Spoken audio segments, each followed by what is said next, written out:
আসসালামু আলাইকুম। ভিডিওটা সর্বোচ্চ শেয়ার করবেন। আমি মালয়েশিয়া প্রবাসী। মির্জা আব্বাস বলছে প্রবাসীদের জন্মের ঠিক নাই। আমি তো বলি 100% ঠিক বলছে। কারণ এত কিছু অপমানের পরেও প্রবাসীটা দেশে রেমিটেন্স পাঠায়। তাহলে তার জন্যই তো প্রবাসীর জন্মের ঠিক নাই। সস্তা একটা নাম দিয়ে থুইছে রেমিটেন্স যোদ্ধা।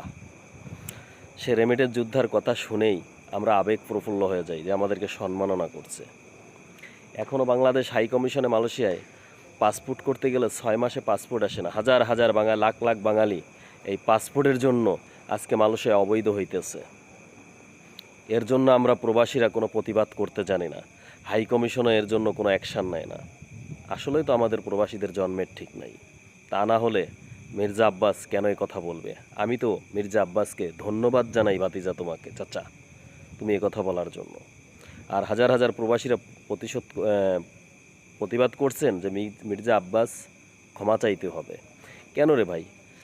একজন যখন প্রবাসীকে বলে জন্মের ঠিক নেই তখন সবাই উঠে পড়ে লাগি।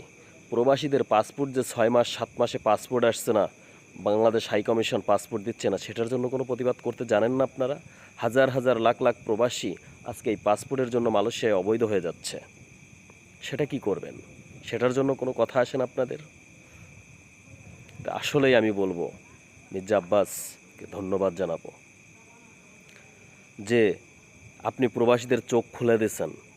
এরপরেও যদি কিছু প্রবাসী সচেতন হয়, আমি বলবো আসলে আমাদের জন্মের ঠিক নাই। কারণ জন্মের ঠিক যদি থাকতো তাহলে নিজে টাকা ইনকাম করে আমরা আমাদের ফ্যামিলিকে চালাতাম না, দেশের চিন্তা করতাম না, বৈধ পথে টাকা পাঠাতাম না। তাহলে আমরা অবৈধ পথেই টাকা পাঠাতাম। কারণ অবৈধ পথে টাকা পাঠাই না বিদায়, বৈধ পথে টাকা পাঠাই বিদায় আমরা আজকে আমাদের জন্মের ঠিক